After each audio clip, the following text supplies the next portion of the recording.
La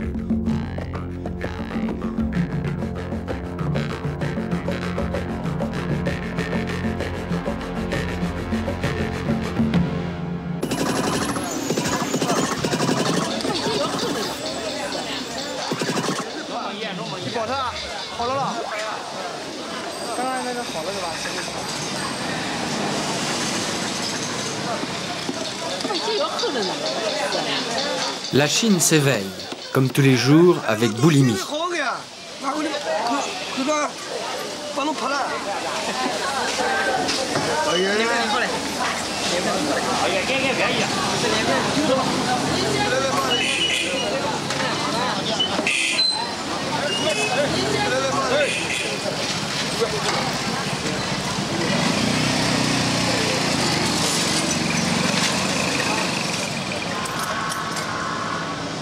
Shanghai, la plus grande ville de Chine, au débouché du plus grand fleuve, le Yangtze. Tout y est énorme, démesuré. Bientôt, un gratte-ciel de 460 mètres, le plus haut du monde. En attendant les kilowatts du plus grand barrage du monde, en cours de construction à 2000 km en amont.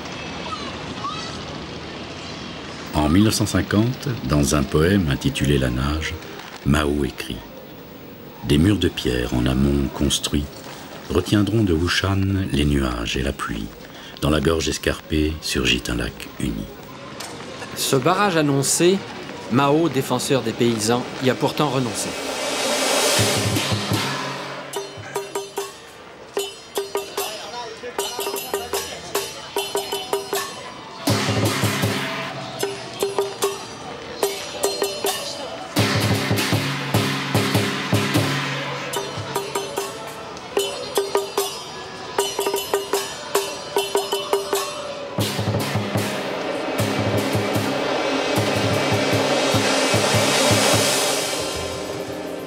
On a tellement construit à Shanghai ces derniers temps que plus de 6 millions de mètres carrés de logements et bureaux sont aujourd'hui inoccupés, car trop chers. On construit aussi des usines clés en main selon des accords de joint venture. Mais tout cela réclame tellement d'électricité que les vieilles centrales au charbon ne peuvent fournir à la demande. D'où le recours au Yangtze, ce géant de 6500 km descendu du toit du monde. Le resserrement des trois gorges paraît propice à la construction d'un barrage.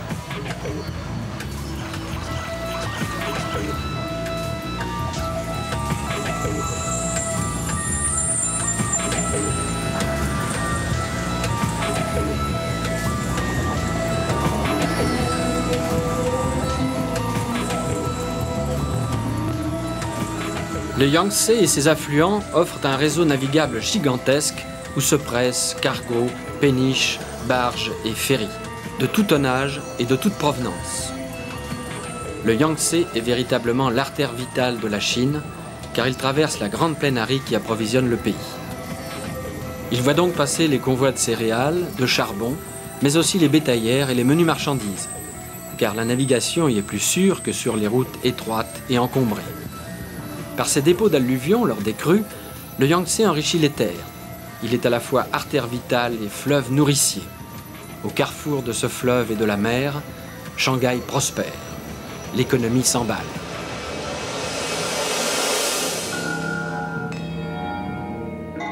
En 1993, le Premier ministre chinois Li Peng pose la première pierre du barrage. Ingénieur hydraulicien formé à Moscou, Li Peng a fait de ce chantier une affaire personnelle. Comme il y a 30 ans, Nasser et son barrage d'Assouan, aujourd'hui très contesté. La Banque mondiale, sous la pression des grandes organisations internationales, s'est retirée du projet, jugé trop destructeur pour l'environnement. Qu'importe, la Chine de l'an 2000 va prouver au monde qu'elle est capable, seule, de dompter un géant.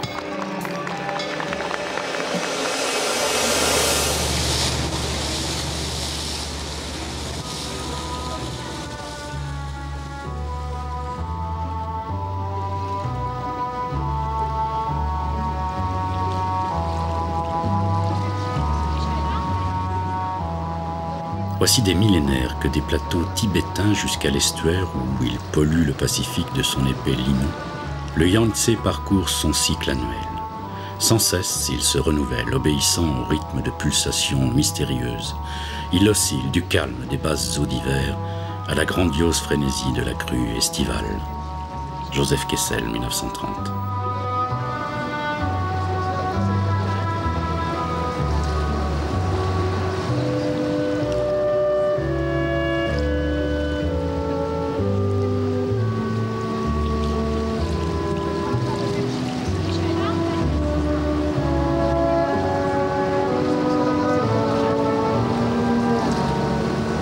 Sur les rives vallonnées du fleuve, toute une économie maraîchère s'est installée, fournissant aux riverains leur culture vivrière. Là poussent légumes, salades et haricots, tous produits de consommation courante. Plus haut, sur les collines, poussent les arbres fruitiers, et en particulier les orangers, qui sont la spécialité des gorges. L'orange du Yangtze s'exporte dans toute la Chine.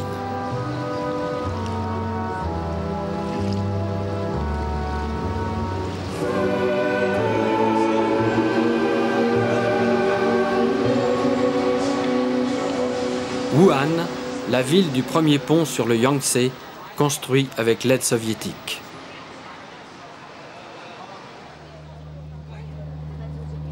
En 1982 a été mis en service un premier barrage à l'entrée des gorges. On le franchit par une écluse unique, taillée aux dimensions d'un cargo.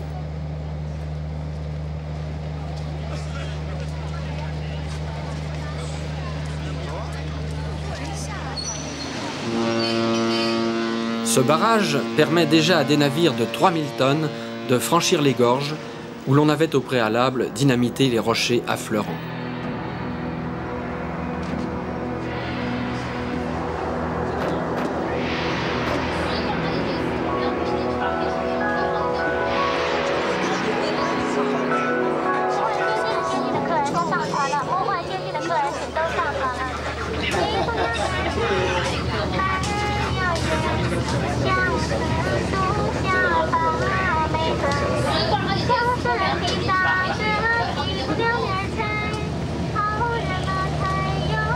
Le barrage de Gezhouba produit de l'électricité, mais pas assez pour alimenter tous les projets industriels de la Chine centrale.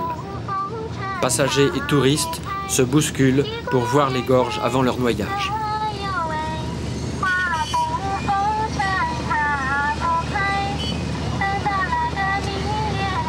Le cabotage des marchandises est une activité traditionnelle sur le Yangtze.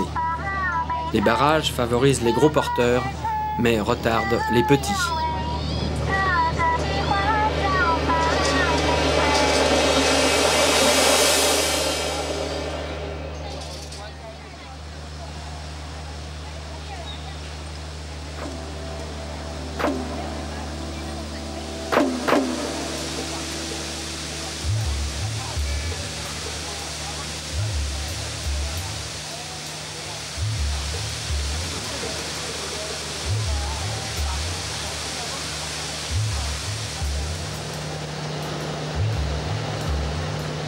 Les esturgeons aussi sont bloqués par le barrage. Il a fallu créer un centre d'élevage pour perpétuer l'espèce et continuer à vendre le caviar aux Japonais. Chaque année, des milliers de jeunes esturgeons sont rejetés au fleuve de part et d'autre du barrage.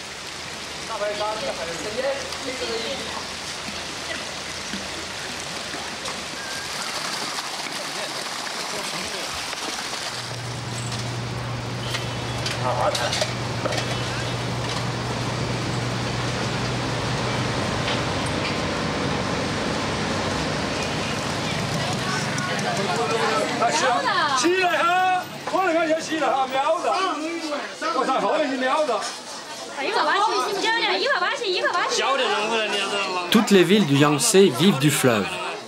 Dans les marchés, on ne trouve pas de poissons de mer, mais des poissons d'eau douce offerts vivants aux clients. Fraîcheur garantie. Les plus consommés sont les anguilles et les poissons-chats, que l'on trouve dans le fleuve, mais aussi dans les rizières. On trouve également des grenouilles et des tortues d'eau, mais naturellement pas l'esturgeon, qui est une espèce protégée, au même titre que le dauphin rose, l'alligator et la salamandre géante.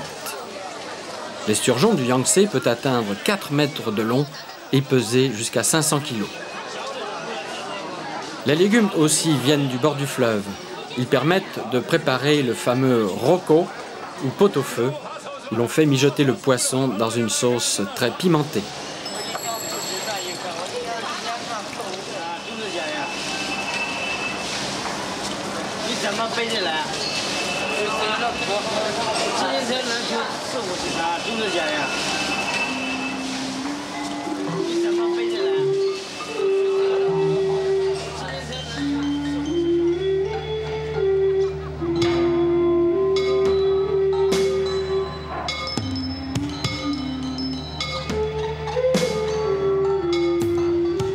Entre les plaines du Sichuan et du Hubei, le Yangtze doit se faufiler dans des gorges pour franchir une chaîne de montagnes.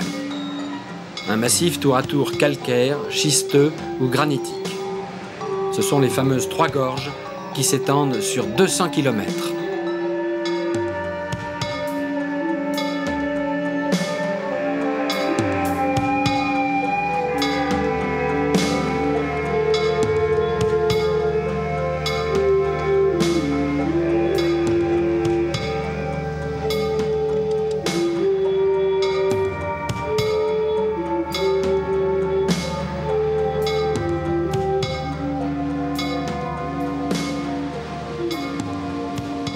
À certains défilés, une mince corniche en escalier court audacieusement taillée dans le roc et surplombe souvent de 200 mètres le creux de la vallée. Sur ce passage étroit cheminent les haleurs de joncs, les pieds et les mains agrippés à la pierre. Leurs cordes de bambou ont usé par endroits, après des siècles de frottement, les avancées de la falaise. Lieutenant de vaisseau André Bernis, 1929.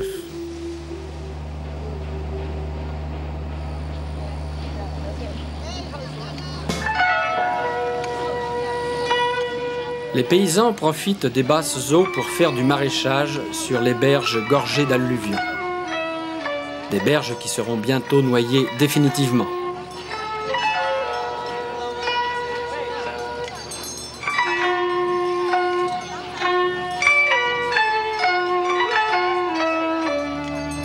Seuls les pêcheurs pourront continuer à jeter leurs filets dans les eaux boueuses du Yangtze.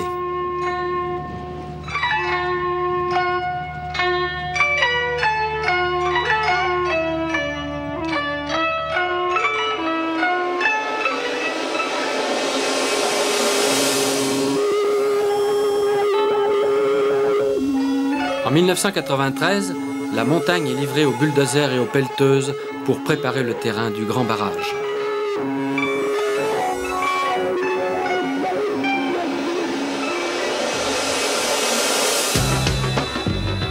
Des villes entières ont été créées pour les constructeurs du barrage.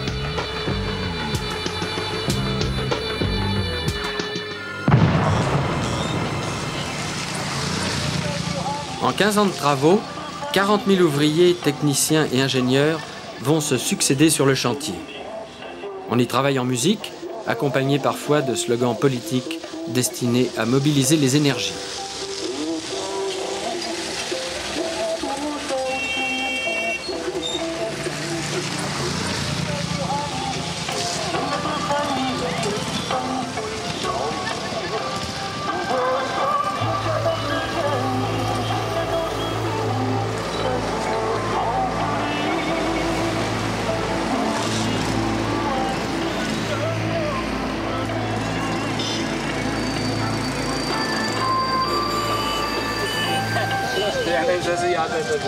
Le barrage en béton aura 2 km de long et 185 mètres de haut. Son lac réservoir, grand comme 2 fois le lac Léman, aura 600 km de long et un volume de 40 milliards de mètres cubes. Pour la navigation, 10 écluses en escalier sont actuellement taillées dans le granit. Dès le mois prochain, le fleuve sera détourné dans le canal de dérivation. Le barrage, proprement dit, sera alors construit. La centrale électrique sera équipée de 16 groupes turbo-alternateurs, presque tous fournis par des consortiums européens, dont GEC Alstom et sa filiale française Nerpic.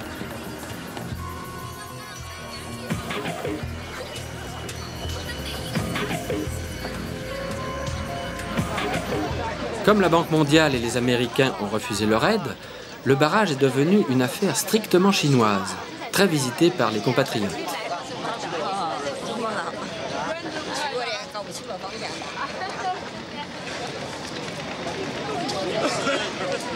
Des grues géantes coulent le béton de l'ascenseur à bateau qui permettra à des navires de 10 000 tonnes de franchir le barrage en une fois sans passer par les 5 écluses en escalier.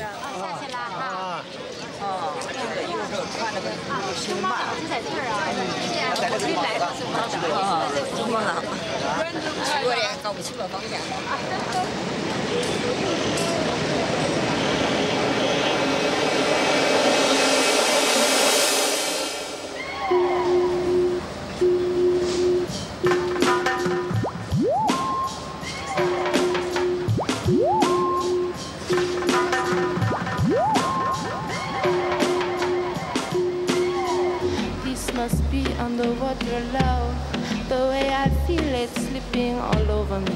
This must be underwater love, the way I feel it.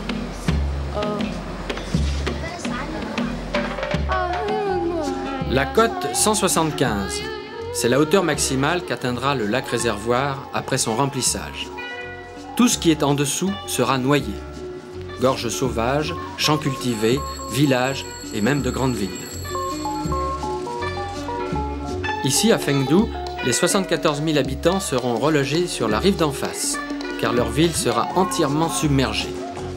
Seul restera le temple des diables, dont la colline deviendra une île. Dans certaines villes, seuls les bas quartiers seront engloutis, ce qui provoquera drames et injustices au sein d'une même population. À Chongqing, la seule ville totalement épargnée par le barrage, on a recensé les agglomérations à évacuer et indiqué par une ligne rouge le niveau qu'atteindra le lac. Une ligne terrible pour les riverains du Yangtze, une ligne qui tranche dans le vide des agglomérations. C'est la ligne de démarcation entre ce qui survivra au noyage et ce qui sera définitivement englouti sous les flots du Yangtze. Changshu, 71 000 habitants seront déplacés. Fujing, 68 000. Fengdu, 71 000. Zhongxiang, 55 000. Feng, 160 000. 70 000. Wushan, Badong, 50 000. 32 000. Zili, 60 000. La ville de Fengdu commence tout juste à se reconstruire sur la rive opposée. Ce transfert massif de population nécessite des investissements considérables. On évalue les frais de déménagement et de relogement des évacués à environ la moitié du coût du barrage proprement dit, soit entre 10 et 12 milliards de dollars. Comme à Abu Simbel en Égypte, un temple devra aussi être entièrement démonté et reconstruit plus haut. Mais d'autres resteront au fond de l'eau, en même temps que tout un patrimoine bâti dont on sait bien garder de calculer la valeur. Officiellement, les autorités chinoises se félicitent du transfert de population, qui est l'occasion de les loger dans du neuf. La construction du barrage serait selon eux une formidable chance de modernisation, en oubliant qu'une ville nouvelle n'a pas d'âme et qu'il faut des années pour qu'une communauté se reforme autour de murs neufs.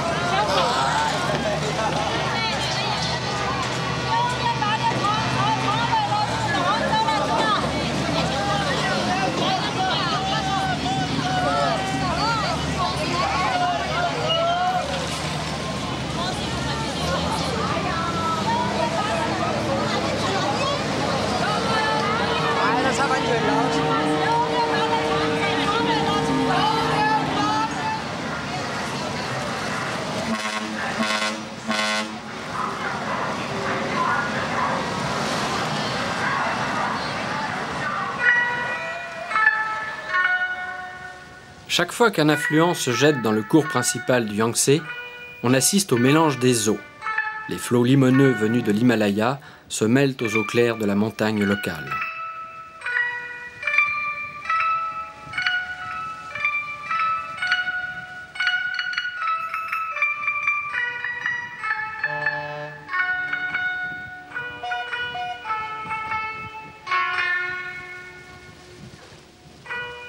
Sur les rives subsistent de petites usines que Mao avait fait installer dans chaque village.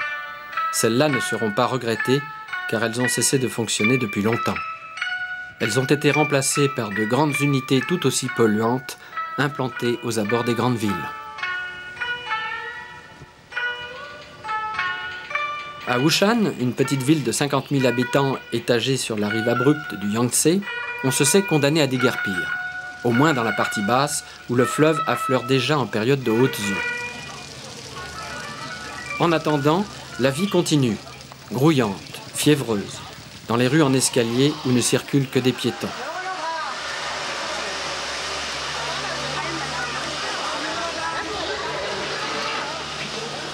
Ici, tout vient du fleuve et tout y retourne. Après, ce sera le lac.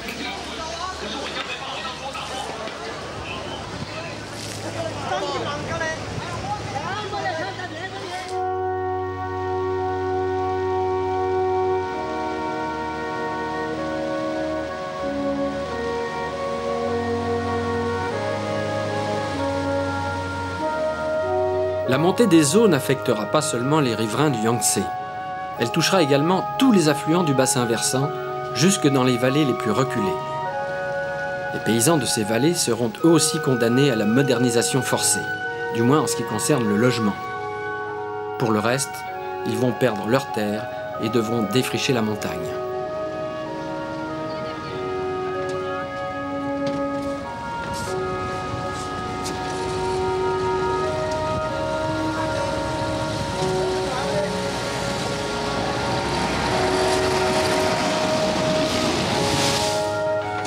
De loin en loin, les topographes ont indiqué la cote 124. Mais l'eau montera beaucoup plus haut quand le lac sera plein en 2006.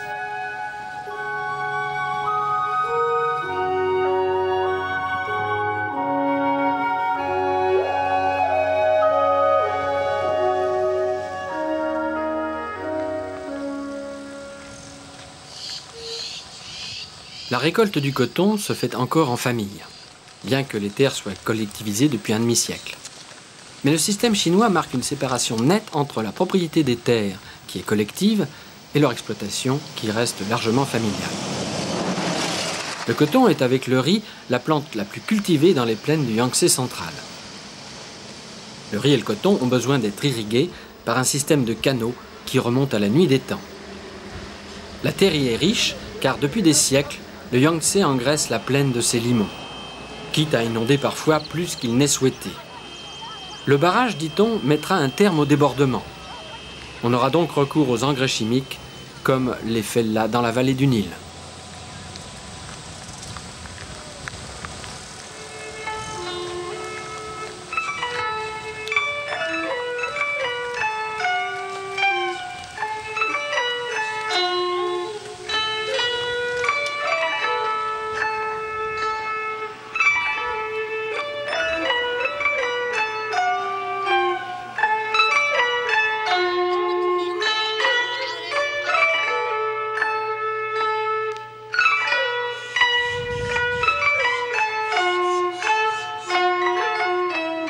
Sur ces terres riches habitent des paysans pauvres qui continuent à vivre comme au siècle dernier, sans autre confort que la télévision et parfois un motoculteur.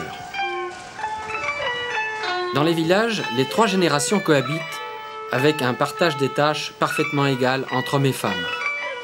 Curieusement, pour un pays du tiers-monde, la 3e génération n'est pas la plus nombreuse, au contraire. La femme chinoise n'a droit qu'à un enfant, avec une dérogation dans les campagnes, où elle a droit à un 2e enfant si le premier est une fille.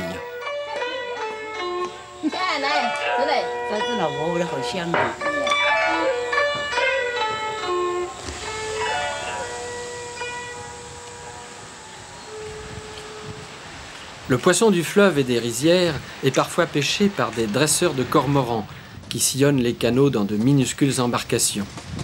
Une pêche traditionnelle qui demande un grand savoir-faire. Quant à la récolte du riz, elle se fait aujourd'hui largement à la moissonneuse-batteuse. La faucille reste l'apanage des petites parcelles ou du glanage après la récolte à la machine. Dans les riches plaines du Yangtze au climat subtropical, on fait parfois 3 récoltes de riz par an.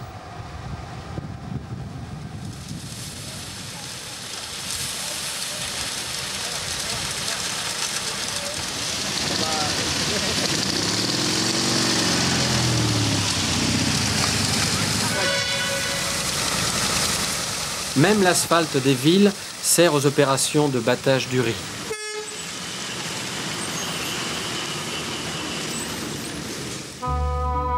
Dans la plaine du Yangtze, les cours d'eau sont endigués. Du fait de l'apport constant de nouvelles alluvions, le lit du fleuve remonte et parfois coule au-dessus du niveau général de la plaine. À cette tradition ancestrale des digues, le gouvernement chinois veut substituer la culture du barrage, censé retenir les eaux en amont et doser les lâchers d'eau en fonction des besoins. Mais il oublie que les inondations viennent aussi des affluents de plaine qui se jettent dans le Yangtze après les Trois Gorges. Le grand barrage sur ce point ne serait qu'une réplique de la Grande Muraille de Chine qui n'a jamais servi à arrêter les invasions. Les empereurs chinois craignaient les Tartares venus de l'ouest. L'invasion est venue de l'est beaucoup plus tard. Pour les enfants, rendez-vous en 2009 lorsque le barrage sera achevé.